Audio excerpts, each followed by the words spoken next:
Hello everyone, this is the teaser video for Sunday, August 17th. Yes, we're halfway through August already. And I'm actually going to be reading a passage I'm sure everyone's familiar with the children's story. We're going to look at Jonah chapter 1 verses 1 through 3. Jonah chapter 1 verses 1 through 3. And I will in the message do a kind of summary of the story of Jonah, and probably as a child you heard it as Jonah and the whale. But actually that's not what I want to talk about on this Sunday. I want us to, think about or dig into what the whole story is about Jonah and Nineveh. This is a story, my opening is going to be talking about running away and how running away really never works.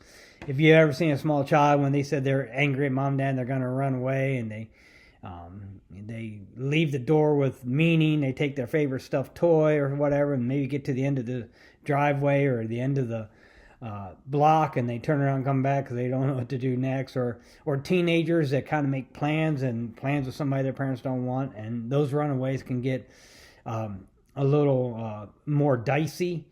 But I don't think anyone will find out that running away solved a problem. Running away is also what people can tend to do that want to avoid conflict or want to avoid handling tough situations.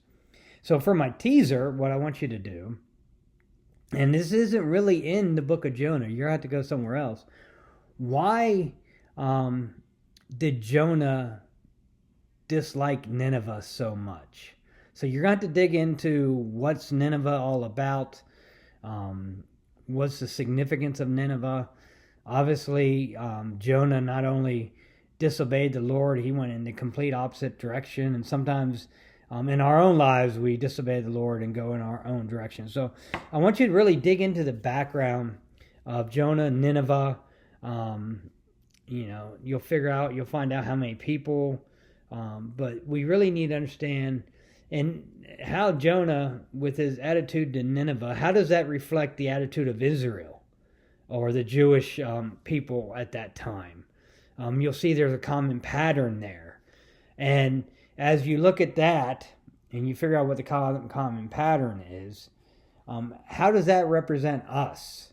Or what is that challenging us to do? So you really got to understand Jonah's problem with Nineveh. How it kind of reflected the whole Jewish culture attitude about God and sharing the message about God with others.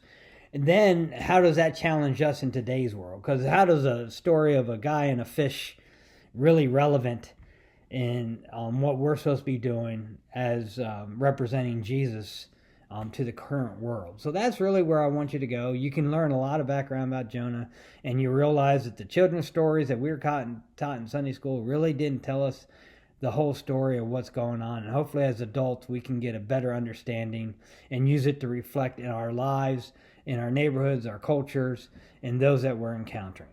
So until then, take care and be safe.